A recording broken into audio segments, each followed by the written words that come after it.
हरे कृष्णा। तो मैं अभी कुछ दिन पहले मेरे एक दोस्त के घर गया था। तो वहाँ पे उनके कुछ रिलेटिव्स ने और कुछ लोगों ने मतलब उन्होंने बोला कि उन्होंने अपना एक्सपीरियंस शेयर किया। तो हालांकि मैं उनको वहाँ पे कुछ बोल नहीं पाया, तो मैं उनको जो मैं बोलना चाहता हूँ और उनके माध्यम से मैं बाकी लोगों को भी ये बोलना चाहता हूँ कि मतलब उन्होंने जो भी कुछ मेरे सामने क्वेश्चंस पुट फॉरवर्ड किए और जो भी कुछ बोला, तो उसका आंसर मैं यहाँ पे देना चाहता हूँ। तो उन्होंने कुछ ऐसा बोला कि वो स्पिरिचुअल ऑर्गेनाइजेशन पहले भी जाते थे, बहुत जगह पे गए हैं। और उनको फिर जब भुवनेश्वर में जब उनका फाइनली जॉब वगैरह हुआ, तो वो जब भुवनेश्वर आए तो उन्होंने भुवनेश्वर में इस्कॉन मंदिर जाना शुरू किया। तो उनके एक्सपीरियंस के हिसाब से उन्होंने स्टार्टिंग में बहुत बहुत फ्रीक्वेंटली इस्कॉन मंदिर आते जाते रहते थे। फिर जब एक बार उन्होंने अपने पेरेंट्स को वहाँ पे लेके गए, तो ऐसे होता है कि मतलब मंदिर में वो कई जगह पे पोस्टर में लिखा हुआ रहता है कि वहाँ यहाँ पे फोटोग्राफी करना मना है। तो उन्होंने वो बोले कि पहले वो काफी स्ट्रिक्टली मानते थे कि वो कभी भी फोटोग्राफी नहीं लेते थे, लेकिन उन्होंने देखा कि बाकी कुछ लोग ले रहे हैं फोटोग्राफी, तो मतलब फोटो ले रहे हैं भगवान का। तो उन्होंने भी क्या किया, उन्होंने भी अपने पेरेंट्स को ऑल्टर के सामने खड़ा करके वो भी फोटो ले रहे थे। तो मंदिर के कुछ ब्रह्मचारी ने उनको फिर मना किया कि मतलब आप जैसे मतलब पढ़े लिखे लोग, अपना मतलब ऐसे लोग, इतने एजुकेटेड लोग, अगर आप लोग ऐसे करोगे तो फिर मतलब जबकि लिखा हुआ है, आप तो यहाँ पे देख सकते हो, फिर भी आप ऐसे ऐसे कर रहे हो, तो फिर ये सही नहीं है, आप अंदर रख दो, वरना उनका ये कहना था कि मतलब वो ब्रह्मचारी ने बोला कि आपका बहुत अमंगल होगा, तो आप प्लीज फोन को अंदर रख दीजिए। और उन्होंने ऐसे और कुछ एक्सपीरियंसेस शेयर किए, जैसे वो कभी प्रसाद के लिए आए तो फिर प्रसाद शायद खत्म हो गया था, तो उनको बहुत रूड वे में उनको बोला गया कि नहीं नहीं है प्रसाद, ऐसा। और वो ये बोले कि इस्कॉन एक बिजनेस जैसा है, मतलब खाली बिजनेस चला रहे हैं, मतलब खाली प्रसादम बेच रहे हैं, मतलब प्रसाद बेच रहे हैं, है ना, रेस्टोरेंट खोले हुए हैं और बाकी प्रोडक्ट्स बेचते हैं। तो बेसिकली जो प्योरिटी है, वो स्पिरिचुअल ऑर्गेनाइजेशन का कोई प्योरिटी नहीं है, मतलब ये एक बिजनेस जैसा है। और उन्होंने पता नहीं कहाँ से कोट किया, उन्होंने ये बोला कि एक शास्त्र में ऐसा लिखा हुआ है कि कलयुग में आगे चल के सारे स्पिरिचुअल ऑर्गेनाइजेशंस एक जैसे एक बिजनेस मॉडल जैसा हो जाएगा। तो ये सब उनका एक्सपीरियंसेस था, ये सब उन्होंने शेयर किया। तो बेसिकली मेरे को इसमें दो पॉइंट्स दिखा कि उनको ये दुख हुआ कि एक स्पिरिचुअल ऑर्गेनाइजेशन एक बिजनेस जैसा बन गया है, मतलब उसमें जो प्योरिटी है और जो ब्राह्मणों का जो क्वालिटी है वो नहीं है, ऐसा उनका कहना था। और सेकंड ये कि जो साधुओं का बिहेवियर है, वो उनको जो जो साधुओं ने उनके साथ जैसा बिहेव किया, वो उनको अच्छा नहीं लगा। तो ये दो पॉइंट पे मैं चर्चा करना चाहता हूँ आज। तो जैसे फर्स्ट पॉइंट कि इस्कॉन एक बिजनेस जैसा है। ओके, तो जब हम ब्राह्मण और बिजनेस, जब ये सब वर्ड सुनते हैं, तो बहुत सिंपल है कि हमारा जो सोसाइटी है वो पहले चार वर्ण में विभाजित है। वर्ण आश्रम, आपने इसके बारे में सुना होगा। तो इसमें हमारे जो वैदिक फिलोसफी में चार वर्ण हैं और चार आश्रम हैं। तो चार वर्ण क्या क्या है? ब्राह्मण, क्षत्रिय, वैश्य और शूद्र, चार वर्ण है। चार आश्रम क्या है? वानप्रस्थ और सन्यास। तो चार वर्ण में जो है, जो आ रहा है ब्राह्मण, क्षत्रिय, वैश्य और शूद्र, तो इसमें ये बर्थ के बेसिस पे नहीं है बेसिकली। तो इसमें जो क्वालिटीज है, जो व्यक्ति का जो क्वालिटीज है, व्यक्ति का जैसा नेचर है, साइकोफिजिकल नेचर जैसा है, उसके हिसाब से ये वर्ण डिवाइडेड है। ब्राह्मण वर्ण के जो लोग हैं उनका नेचर कैसा होगा? ब्राह्मण वर्ण के लोग बहुत ही फिलोसॉफिकल होंगे, ठीक है, शास्त्र पढ़ने में काफी रुचि रखते होंगे, शास्त्र पढ़ाने में काफी रुचि रखते होंगे, यज्ञ करने में काफी इंटरेस्ट होगा उनका, ये सब बहुत ही काम एनवायरनमेंट में रहना पसंद करते हैं, वो अपने आप को नीट क्लीन और बहुत प्रेजेंटेबल रखना पसंद करते हैं। ये ब्राह्मण का क्वालिटीज है। ये क्वालिटीज आप ब्राह्मणों में देख सकते हो। वो लोग ज्यादा अनटाइडी नहीं रहते, वो लोग अपने आप को बहुत ही नीट एंड क्लीन रखना पसंद करते हैं। ये ब्राह्मणों के गुण है।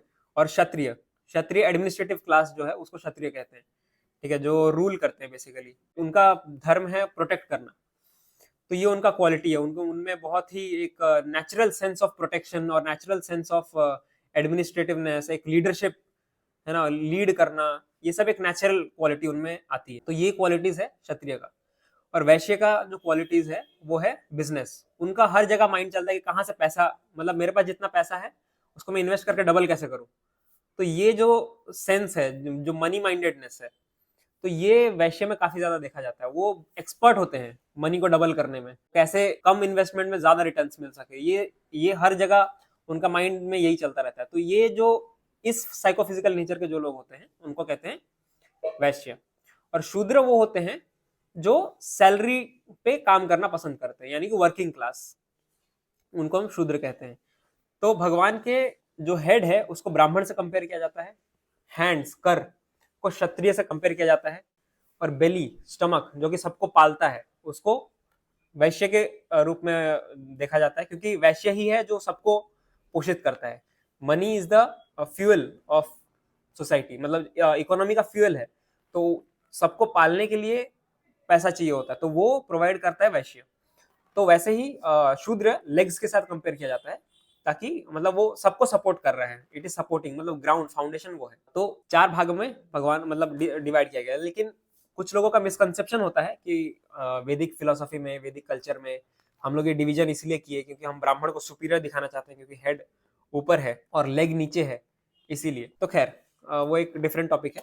लेकिन हम यहाँ पे बात करते हैं कि ब्राह्मण, आजकल के जो ब्राह्मण हैं वो स्पेसिफिकली या फिर ज्यादातर इस्कॉन में हम देख रहे हैं कि जो ब्राह्मण है, मतलब वेशभूषा ब्राह्मण का है, पर बाहर से अगर हम देख रहे हैं तो फिर वो बिजनेस कर रहे हैं, वो जा जाके किताबें बेच रहे हैं, ठीक है, और अगरबत्ती बेच रहे हैं, कुछ भी जो पूजा पाठ की चीजें हैं वो बेच रहे हैं, है ना, समथिंग, और प्रसादम बेच रहे हैं, रेस्टोरेंट खोल रहे हैं, मैनेजमेंट कर रहे हैं, ये कर रहे हैं, वो कर रहे हैं, बहुत सारी चीजें कर रहे हैं।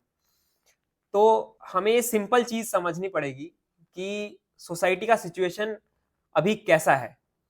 हम जो वैदिक फिलोसफी और जो वैदिक कल्चर को कंपेयर करके हम ये कंपैरिजन में देख रहे हैं कि जो ब्राह्मण का जो ओरिजिनल ड्यूटी है, पठन पाठन यजन याजन, ठीक है, दान, ये सब जो ब्राह्मण का जो मेन ड्यूटीज है, ये और प्रेजेंट सर्कमस्टेंस, इसमें ब्राह्मण कैसा एक्ट कर रहे हैं। तो अभी का सिचुएशन हमको पता है कि society is ruined, almost ruined, ठीक है। अभी समाज में कुछ नहीं बचा। आप स्पेसिफिकली नहीं बोल सकते हो कि this class of men are Kshatriya, this class of men are Vaishya, this class of men are Brahmanas, this class of men are Shudras. आप ये कभी भी स्पेसिफिकली नहीं बता पाओगे। जो ये लिबरलाइजेशन चला, हिस्ट्री में हम पढ़ते हैं, लिबरलाइजेशन हुआ, फाइट फॉर फ्रीडम हुआ, इक्वल राइट्स हुआ, इसमें सब इतना डिस्टॉर्ट हो गया है कि आप स्पेसिफिकली किसी को नहीं बोल सकते कि ये क्लास का है, ये क्लास का है। तो अब बात आती है कि कौन ब्राह्मण, कौन वैश्य, कौन क्षत्रिय, कौन शूद्र। बेसिकली अगर हम देखें तो ये पूरा society mostly are Shudras, mostly majority of the mass in today's society all over the world are shudras. Why? Because shudras are the one who work on a salaried basis. तो जो भी सैलरीड बेसिस पे काम करता है basically वो शूद्र है। उसका साइकोफिजिकल नेचर कैसा भी हो, अगर वो एक ऐसा सिस्टम में है जहां पे वो सैलरीड बेसिस पे काम कर रहा है, दैट इज, मतलब हम नौकरी कहते हैं हिंदी में। तो नौकरी कौन करता है? नौकर करता है नौकरी।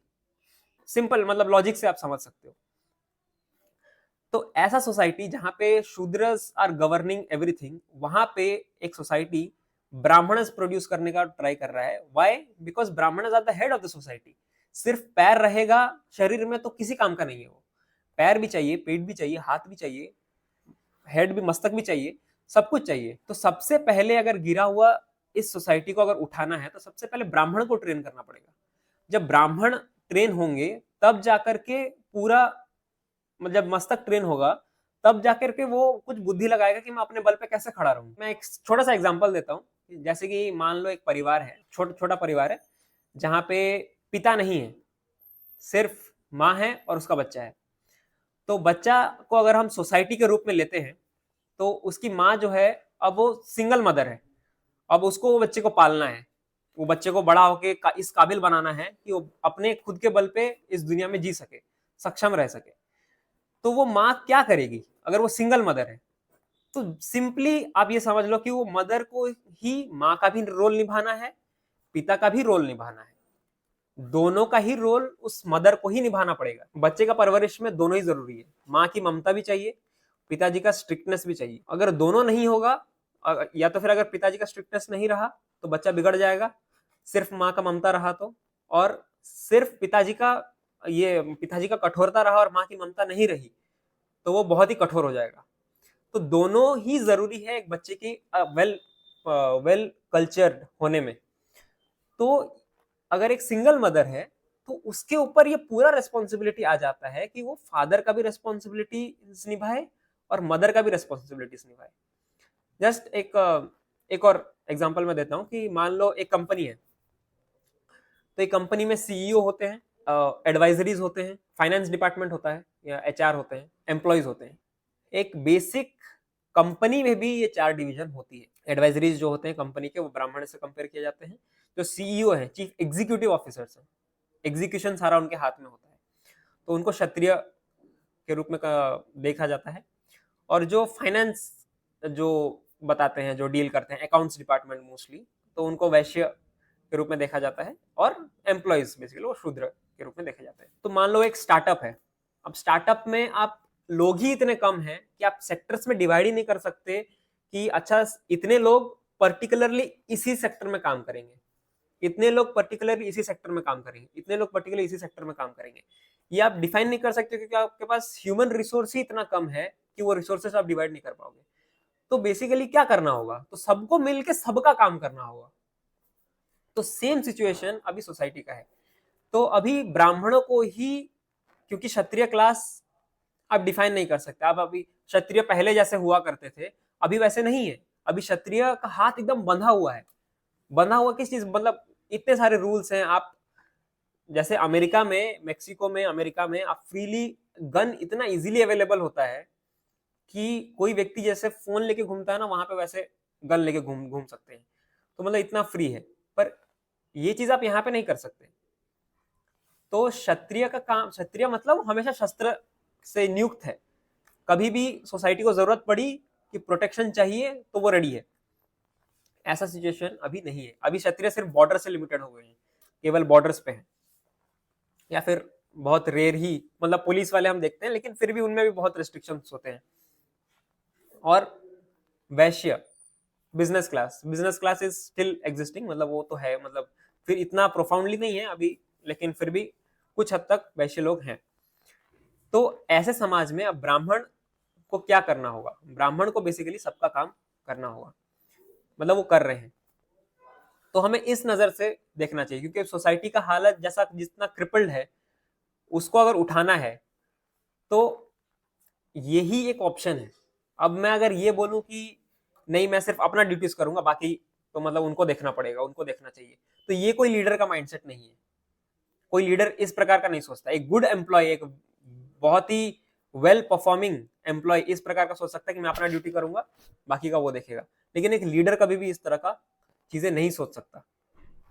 एक लीडर को बहुत ही रेस्पॉन्सिबल होना पड़ता है। A leader is he who is the greatest servant of the team. तो पहली बात तो ये समझते हैं कि जो जिसकी हम दाद देते हैं, कि मतलब हमारा जो वैदिक फिलोसफी है, हमारा जो वैदिक कल्चर है, वहां पे ब्राह्मण इतने प्रोफाउंड हुआ करते थे, वो ब्राह्मण और आज जहां पे ब्राह्मणिज्म है ही नहीं, मतलब नील के बराबर है, तो ये कैसे पहुंचा, कैसे इतना डिक्लाइन हुआ? तो भागवतम में एक्चुअली इसका स्टोरी आता है कि जब परीक्षित महाराज जा रहे थे, परीक्षित महाराज अभिमन्यु के पुत्र हैं, जो महाभारत युद्ध के बाद उन्होंने, मतलब पांडवों के बाद उन्होंने टेक ओवर किया पूरा एडमिनिस्ट्रेशन। और फिर कुछ सालों के बाद जब परीक्षित महाराज कहीं जा रहे थे और उनको रास्ते में पानी पीने की जरूरत पड़ी, मतलब बहुत प्यास लगी, तो वो एक आश्रम में गए और वहां पे एक ऋषि बैठ के तपस्या कर रहे थे। तो वो अपने ध्यान में इतना लीन थे कि वो नोटिस नहीं कर पाए कि अच्छा महाराज आए हैं, मतलब बुलाया नहीं, सीट नहीं दिया, क्योंकि वो अपने ध्यान में इतने मग्न थे। तो परीक्षित महाराज को ऐसा लगा कि मतलब ये क्या मेरे को होस्ट नहीं कर रहा है, मतलब मैं एज ए गेस्ट आया हूँ और इनमें इतना सा सेंस नहीं है कि मुझे होस्ट करे। तो उन्होंने क्या किया, आउट ऑफ एंगर उन्होंने एक मरा हुआ सांप पड़ा हुआ था, वो सांप लेके उनके गले में डाल दिया और वो वहां से चले गए। जब वो वहां से चले गए और उस ऋषि के जो पुत्र हैं वो बाहर गए हुए थे, तो वो आए और जब उन्होंने देखा कि मेरे पिताजी के गले पे मरा हुआ सांप पड़ा हुआ है, तब उन्होंने, उनके पास योग शक्तियां थी, तो उन योग शक्तियों से वो देख सकते थे कि ये कौन किया। जब उनको पता चला कि ये महाराज परीक्षित ने किया, तो उन्होंने परीक्षित महाराज को श्राप दे दिया कि अगले 7 दिन में परीक्षित महाराज का डेथ हो जाएगा, मृत्यु हो जाएगी। तो आपको एक इंफॉर्मेशन के लिए मैं ये बता दूं कि परीक्षित महाराज भगवान के शुद्ध भक्त हैं। परीक्षित महाराज वो हैं जिनको जन्म होने से पहले भगवान ने दर्शन दे दिया था। उत्तरा के गर्भ में जब परीक्षित महाराज थे, तब अश्वत्थामा ने एक ब्रह्मास्त्र छोड़ा था कि पांडवों का लास्ट जो वंश है वो उसको भी खत्म करने के लिए। तब कुंती महारानी और उत्तरा ने जब प्रार्थना किया भगवान से, तो भगवान ने उत्तरा के गर्भ में जाके परीक्षित का रक्षा किया। तो परीक्षित महाराज इतने महान हैं कि उनका दर्शन जन्म से पहले अपनी माता के गर्भ में हो चुका था। तो वो कितने महान वैष्णव होंगे और कितना पोटेंसी होगा उनमें। और हमें ये बिल्कुल भी नहीं सोचना चाहिए कि उन्होंने out of anger, out of ego वो मरा हुआ सांप लेके डाल दिया। परमात्मा ने उनको इंस्पायर किया कि ताकि ये इंसिडेंट हो सके, ताकि आगे चल के भागवतम जैसा ग्रंथ हमारे लिए अवेलेबल हो सके। तो परीक्षित महाराज इतने महान वैष्णव थे। तो क्योंकि इतने महान वैष्णव को एक ब्राह्मण ने श्राप दिया, तब उनके पिताजी ने बोला कि ये तुमको नहीं करना चाहिए था। इस पूरे कहानी में कॉन्टेक्स्ट ये है कि वो जो ऋषि के पुत्र हैं वो पूरे ब्राह्मण समाज को रिप्रेजेंट कर रहे हैं। जब उन्होंने एक शुद्ध वैष्णव को श्राप दिया, तब से ब्राह्मण का जो प्यूरिटी है वो घट गया, क्योंकि एक शुद्ध भक्त को श्राप देना मतलब बहुत बड़ा अपराध है। तो उस अपराध के कारण ब्राह्मणों का जो क्वालिटी है वो सब घट गया। फिर ब्राह्मण धीरे धीरे ऑप्रेसिव हो गए। जो अब उसके बाद आप जो कुछ भी सुनते हो हिस्ट्री में, ब्राह्मण ऑपरेसिव थे, ब्राह्मण कैस्टिज्म करते थे, ब्राह्मण बाकी जातियों से ऊपर अपने आप को दिखाते थे, सुपीरियोरिटी दिखाते थे, ये सब आपने इस कॉन्टेक्स्ट में सुना है कि उसके बाद ये सब हुआ। ब्राह्मण लोग ऐसे रिएक्टिव होने लगे क्योंकि ब्राह्मण एज ए होल करप्ट हो गया। तो खैर चैतन्य महाप्रभु के आने के बाद उन्होंने मोस्टली ये रिवाइव किया, वो पूरा कल्चर को वापस रिवाइव किया, क्योंकि कलयुग में मतलब चैतन्य महाप्रभु के बहुत सारे ऐसे एक्शंस थे जो एक्सेप्टेड नहीं थे। मतलब जैसे कि कलयुग में संन्यास लेना मना है, पर फिर भी महाप्रभु ने संन्यास लिया, और ऐसे बहुत कुछ है। तो इस कॉन्टेक्स्ट में ही मैं बात करना चाहता हूँ। तो ये फर्स्ट पॉइंट है। जबकि जो मैंने बोला कि इस्कॉन एक बिजनेस है, उन्होंने बोला कि इस्कॉन एक बिजनेस है, मतलब यहाँ पे साधु नहीं है, मतलब या फिर हमें बाहर से देखने के लिए लग रहा है कि ये साधु है, यहाँ पे जो रियल सब्सटेंस है वो नहीं मिल रहा है। मतलब मैं एक स्पिरिचुअल ऑर्गेनाइजेशन को क्यों जाऊंगा, स्पिरिचुअल ऑर्गेनाइजेशन को कि इस आशा से जाऊंगा कि मेरे को थोड़ा भक्ति करने मिले, साधु संग करने को मिले, और मतलब कुछ स्पिरिचुअलिटी, स्पिरिचुअल ग्रोथ हो, मेरे मन को थोड़ा शांति मिले, इसके लिए मैं एक स्पिरिचुअल ऑर्गेनाइजेशन जाऊंगा। लेकिन जब मैं एक स्पिरिचुअल ऑर्गेनाइजेशन जाऊंगा, फिर मैं ये सब देखूंगा, अगर मैं बाहर भी ये सब देख रहा हूँ और फिर स्पिरिचुअल ऑर्गेनाइजेशन में ये सब देख रहा हूँ कि मैनेजमेंट में इतना प्रॉब्लम है, ये मतलब मिसमैनेजमेंट हो रहा है, इतना सब कुछ हो रहा है, तो फिर मैं ये स्पिरिचुअल ऑर्गेनाइजेशन क्यों जाऊं, ये क्वेश्चन मन में आ सकता है। तो खैर मैं तो फिर भी रिकमेंड करूंगा कि आप पर्सनली इस्कॉन मंदिर जाओ और आप खुद देखो कि, और मैं मना भी नहीं करूंगा कि मिसमैनेजमेंट नहीं होता है, मिसमैनेजमेंट होता है। जहां पे भी इंस्टीट्यूशनलाइज, कोई भी चीज इंस्टीट्यूशनलाइज होगी तो मिसमैनेजमेंट होगा ही। इससे पहले स्पिरिचुअल ऑर्गेनाइजेशन इंस्टीट्यूशनलाइज नहीं हुआ था, जब भक्ति सिद्धांत सरस्वती ठाकुर, इस्कॉन के जो फाउंडर आचार्य हैं श्रील प्रभुपाद, उनके गुरु महाराज, उनका ये आदेश था कि spiritual organisation must be institutionalised, एक प्रॉपर संस्था बननी चाहिए, चाहे वो स्पिरिचुअल ऑर्गेनाइजेशन ही क्यों ना हो। एक मठ के तरह अगर उसको हम चलाएंगे तो फिर वो लॉन्ग टर्म में कोई फ्रूट नहीं देगा, कोई फल नहीं देगा। तो इसको इंस्टीट्यूशनलाइज करना चाहिए। तो जब भी इंस्टीट्यूशनलाइज करेंगे एक चीज को, तो उसमें मैनेजमेंट करना पड़ेगा, मैनेजमेंट में फिर मिसमैनेजमेंट भी होगी, ये सब हमें देखने को मिलेगा ही। तो इस कॉन्टेक्स्ट में चाणक्य नीति में एक श्लोक है, विषाद अपि अमृतम ग्राह्यम अमेधयाद अपि कंचनम निश्चाद अपि उत्तमाम विद्यम स्त्री रत्नम दुष्कुलाद अपि। इसका मतलब है from poison extract nectar, retrieve gold from an unclean place, learn the absolute truth from even the lowborn, and marry a jewel like woman even if she is born in a disreputable family. मतलब ये है कि अगर अमृत जहर से घिरा हुआ है तो भी उस अमृत को ग्रहण कर लेना चाहिए। अगर सोना कहीं गटर में गिरा हुआ है, मान लो कीचड़ में गिरा हुआ है, गटर में गिरा हुआ है, तो भी उसको निकाल के धो के यूज कर लेने में संकोच नहीं करना चाहिए। और अगर एक कोई लो बॉर्न, यानी कि अगर आपको बाहर के अपीयरेंस से दिख रहा है कि ये तो गवार है, इसको क्या पता होगा, पर वैसा अपीयरेंस से दिखने वाला लोग भी अगर बहुत ही बड़ा बात कर रहा है, यानी कि मतलब भगवान के बारे में बात कर रहा है, भगवान की ग्लोरीज, भगवान का गुणगान कर रहा है, तो उसकी बातों को ग्रहण कर लेना चाहिए। ये बोल के नहीं नकार देना चाहिए कि यह तू क्या मुझे सिखाएगा। और एक ऐसी स्त्री से शादी कर लेना चाहिए, अगर ऐसी स्त्री जो बहुत ही प्योर हो अपने बिहेवियर में, उससे शादी कर लेना चाहिए, चाहे वो एक डिसरेप्यूटेबल फैमिली से ही क्यों ना आ रही हो। तो चाणक्य नीति में ये एक श्लोक है जो मैं आपको बताया कि सोना जो है अगर वो कीचड़ में भी पड़ा हुआ है तो भी उसको उठा के धो के सोना को ग्रहण कर लेना चाहिए। तो वैसे ही हाँ, इंस्टीट्यूशन है तो मिसमैनेजमेंट है, मैनेजमेंट होगा तो फिर मिसमैनेजमेंट भी होगा। तो फिर भी जो रियल सब्सटेंस है जिसके लिए हम आते हैं, जो असली पदार्थ है जिसके लिए हम एक स्पिरिचुअल ऑर्गेनाइजेशन में आते हैं, ये सब मिसमैनेजमेंट होगी, पर फिर भी हमें उस मिसमैनेजमेंट को नजरअंदाज करके हमें भक्ति, जो रियल सब्सटेंस है, जो असली पदार्थ है, उसको ग्रहण करना चाहिए। तो ये मैं उनका उनका जो फर्स्ट पॉइंट था उसका मैंने आंसर दिया कि इस्कॉन एक बिजनेस जैसा हो गया है जहाँ पे एक रियल सब्सटेंस, यानी कि जो असली चीज जो है वो मिसिंग हो गई है। तो ये इसका मैंने अच्छे से आंसर दिया। तो दूसरा पॉइंट ये है कि साधु साधु का बिहेवियर उनको अच्छा नहीं लगा। मतलब साधु, मतलब उनको ऐसा लगा कि बाकी लोग भी तो फोन से फोटो खींच रहे थे, है ना, तो बाकी लोग भी तो कर रहे थे, तो फिर मैं किया तो फिर मेरे को ही क्यों बोला गया। चलिए ठीक है।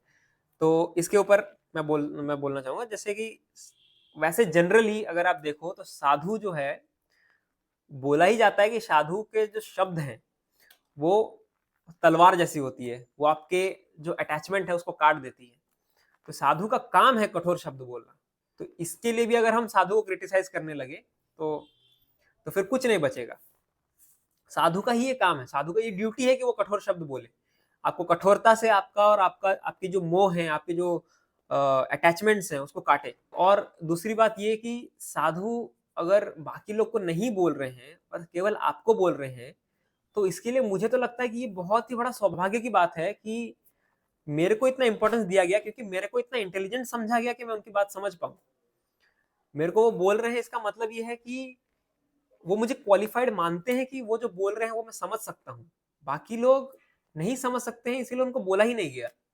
जब महाभारत के टाइम पे जब फाइनली युद्ध होने ही वाला था, तब सबने रिक्वेस्ट किया, जब कृष्ण ने शांति प्रस्ताव लेके गए कृष्ण, तो उनको सबको ही ने रिक्वेस्ट किया कि आप प्लीज दुर्योधन को समझाइए, और आप प्लीज दुर्योधन से नाराज मत होइए कि वो ये सब जो कर रहा है, जो आपको मतलब बंदी बनाने का प्रयास किया, ये सब किया, इसके लिए नाराज मत होइए और प्लीज उसको समझाइए। तो कृष्ण ने बोला कि नाराज क्या होना, अज्ञानी से नाराजगी किस बात की, मतलब उसको तो खुद नहीं पता वो क्या कर रहा, तो उससे मैं नाराज भी कैसे हूं, है ना। तो बहुत बहुत ही सिंपल है। मतलब अगर कोई साधु अगर मेरे को डांट रहा है या फिर मेरे को कुछ बोल रहे हैं कि तुमको ऐसा करना चाहिए, ऐसा नहीं करना चाहिए, तो ये तो बहुत ही फॉर्चुनेट चीज है कि मतलब मैं एक अंडरस्टैंडिंग रखता हूँ, ये वो मान रहे हैं। फर्स्ट, पहली बात तो ये वो मान रहे हैं। दूसरी बात, वो बोल रहे हैं तो फिर हमें उनकी बातों का सम्मान करनी चाहिए। हमें वो मतलब भले ही अभी बहुत ही मतलब दर्द हुआ कि मतलब इतना कठोर शब्द आपको नहीं बोलना चाहिए, तो ऐसा ऐसा मुझे लग रहा है, लेकिन ऐसा हमें नहीं सोचना चाहिए, क्योंकि वो वही तो उनका ड्यूटी है। और साधु के पास जब हम जाते हैं तो मतलब अगर मैं मंदिर गया, मतलब उनका जो पॉइंट था कि मैं मंदिर गया, मैंने ये किया और साधु ने मेरे को ये बोला तो मुझे बुरा लगा, उसके बाद से मैं इस्कॉन जाना बहुत ही कम कर दिया। तो इसका मतलब सीधा सीधा ये बात है कि आपका जो टेम्पल विजिट करने का जो मूड है वो अर्जुन जैसा नहीं है। जैसे भगवत गीता में अर्जुन कह रहे हैं कि शादी माम त्वम प्रपन्नम, मैं मतलब मैं इतना सब कुछ आर्ग्यूमेंट मैं आपको दे दिया भगवान, लेकिन फिर भी मैं सेटिस्फाइड फील नहीं कर रहा हूँ, फिर भी मैं संतुष्ट नहीं हूँ। तो अब आप बताइए मेरे लिए क्या सही है क्या गलत है। अब मैं पूर्ण रूप से आप पे निर्भर हूँ। शिष्यस्ते हम शादी माम तुम प्रपन्न, मतलब मैं शिष्य बनने के लिए रेडी हूँ, मैं आपका शिष्य बन गया हूँ। ठीक है, इसके बाद आप मेरे को जैसा बोलेंगे मैं वैसा करूंगा। जब फाइनली अर्जुन ने ये बोला, उसके बाद कृष्ण ने भगवत गीता का ज्ञान देना शुरू किया। क्योंकि इससे पहले तक वो बस आर्ग्यू कर रहे थे, अर्जुन बस आर्ग्यू कर रहे थे, मैं युद्ध इसलिए नहीं कर रहा हूँ कि मतलब ये है, बहुत कुछ रीजन है कि मतलब बुजुर्ग मर जाएंगे, है ना, बड़े घर के बड़े मर जाएंगे तो फिर परिवार नष्ट हो जाएगा, समाज नष्ट हो जाएगा, है ना, बहुत करप्ट हो जाएगा, हमें पाप लगेगा, हमें अपने भाइयों को नहीं मारना चाहिए, परिजन को नहीं मारना चाहिए, फिर बहुत कुछ रीजन। इतना सब कुछ रीजन देने के बाद फाइनली अर्जुन बोले कि फिर भी मैं सेटिस्फाइड फील नहीं कर रहा हूँ कि मतलब मैं क्यों ये डिसीजन लिया, तो अभी आप बताइए प्लीज। तब कृष्ण ने भगवत गीता का ज्ञान देना स्टार्ट किया। तो वैसे ही जब हमारे पास ये मूड नहीं होता कि मतलब हे साधु या फिर हे मतलब वैष्णव, हे वैष्णव ठाकुर, कि आप मुझे बताइए कि मुझे क्या करना चाहिए, तब तक साधु आप पे कृपा नहीं करते हैं। तो साधु की कृपा कैसे होती है, मतलब दो प्रकार की होती है। एक कपट युक्त कृपा होती है, एक पूर्ण कृपा होती है। कपट युक्त कृपा साधु कैसे देते हैं कि अगर मैं आ, मैं एक मैं एक साधु के पास गया और मैं ये बोला कि मेरा ये समस्या है, आप उस प्रकार से जवाब दीजिए, तो साधु भी उसी प्रकार का जवाब देंगे जैसा आप सुनना चाहते हैं। ठीक है, जैसे या फिर जैसा कि मतलब बहुत ही स्लाइड जो असल बात है वो साधु नहीं करेंगे, क्योंकि आपके मन में ये है कि मैं यही सुनना चाहता हूं, तो आप मेरे को ऐसा ही बताइए। जब तक आपके मन में वो है कि आप साधु के पास गए, फिर आप अपनी समस्या बता तो रहे हो, पर फिर आप इनडायरेक्टली ये डिफाइन कर रहे हो कि मेरे को इसके बाहर का मत बताओ, मेरे को यही बताओ, तो साधु भी फिर वही बताते हैं। इसका मतलब क्या है, पूर्ण कृपा नहीं है वो, कपट युक्त कृपा है। तो पूर्ण कृपा कैसी होती है, जैसा अर्जुन सरेंडर की है कि हे कृष्ण, मैं संपूर्ण रूप से समर्पित करता हूं अपने आप को। ठीक है, प्रपन्नम, मैं पूर्ण रूप से प्रपन्नम कर रहा हूँ, मतलब समर्पित कर रहा हूँ। अब आप मेरे को बताइए कि मुझे क्या करना चाहिए। तब जाकर के साधु पूर्ण कृपा करते हैं। तब तक अगर आप ये बोलो कि मतलब कि नहीं मतलब मेरा ये समस्या है, लेकिन ये है, तो आपने अगर आप एक बाउंड्री सेट कर दोगे कि मेरे को इसके अंदर का ही सुनना है, तो साधु भी फिर उसके अंदर का ही देते हैं। कंप्लीट ट्रुथ आपको रिवील नहीं होती, क्योंकि आपने अपने आप को बाउंड कर लिया, आपने अपने आप को लिमिट कर लिया। इसका मतलब ये नहीं है कि साधु कपट कर रहे हैं, साधु पूर्ण कृपा नहीं दे रहे हैं, नहीं, आपने ही आप एक अपने आप को रेस्ट्रिक्ट कर लिया है कि मेरे को इससे बाहर का नहीं चाहिए। तो आपको पूरा चीज मिलेगा ही कैसे, बहुत सिंपल बात है। तो बेसिकली उनका ये दो पॉइंट था, तो मैंने ये दो पॉइंट का आंसर करने का ट्राई किया इस छोटे से टॉक में। तो मैं फिर भी सबको रिक्वेस्ट करता हूँ कि आप प्लीज इस्कॉन मंदिर आइए और वहाँ का कीर्तन अटेंड कीजिए, प्रसाद लीजिए, और आप खुद ये एक्सपीरियंस कीजिए कि जो ट्रांसेंडेंटल ब्लिस है, जो संकीर्तन का जो ब्लिस है और प्रसादम का जो ब्लिस है और साधु संघ का जो कामनेस है, कूलनेस है, वो सब आप खुद पर्सनली एक्सपीरियंस करें। तो अपने नियरेस्ट सेंटर या फिर मंदिर में जाइए और वहां पे आप पार्ट ले सकते हैं। ठीक है, हरे कृष्णा।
ठीक है।